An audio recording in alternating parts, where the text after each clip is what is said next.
Praise the Lord today. Hope you're having a great time when and whenever you are. Today, for a little bit, I want to speak on how God is not only the creator, but He controls everything we perceive. Essentially, He controls the will of man through the hearts of men, whether we want to realize it or not, believers or non-believers.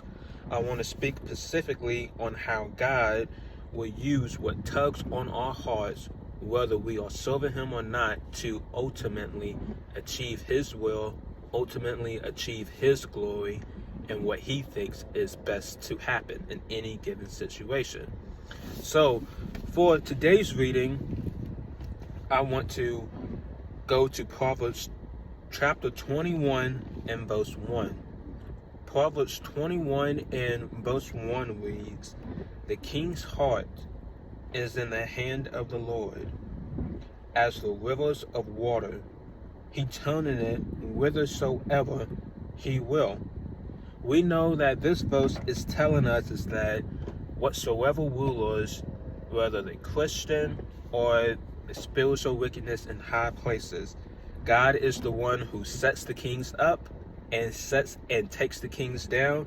He is the one, whether they are acknowledging it or actually doing it or not, He is the one that is holding their heart in His hand, in His will.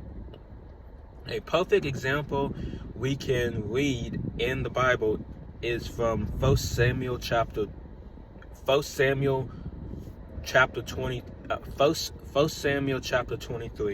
In 1 Samuel chapter 23, we have already progressed to the event where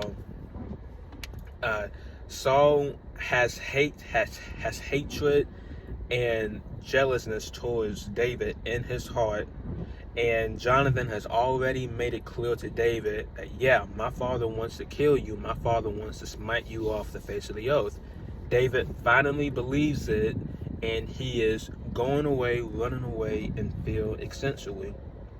And then I believe they regard that chapter as the rock of escape. But when Saul is approaching David, about to take his life, we already know at this point Saul has already departed from the presence of the Lord. He's already erred from the ways of the Lord. The Lord is not with him. The Lord is not in his heart. But God did grant Israel a king as they requested so much. And in that kingship that God granted the people of Israel, even though Saul was far from the Lord in his heart, he still regarded and he still held the kingship high in regard, even if he was just playing a farce or pretending to be the chosen king of Israel all those years. And God used that very feature on his heart, and God used a messenger to tell Saul that Philistines were raiding the land of Israel.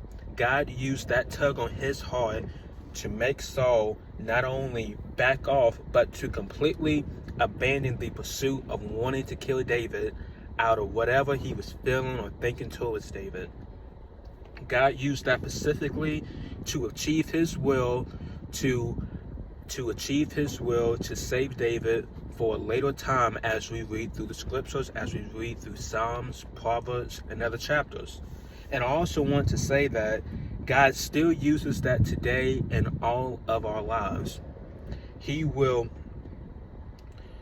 before the wicked ever has a chance to completely take out each and every one of us, God will use what they are tended to in their heart to make them abandon or to back off from each and every one of us.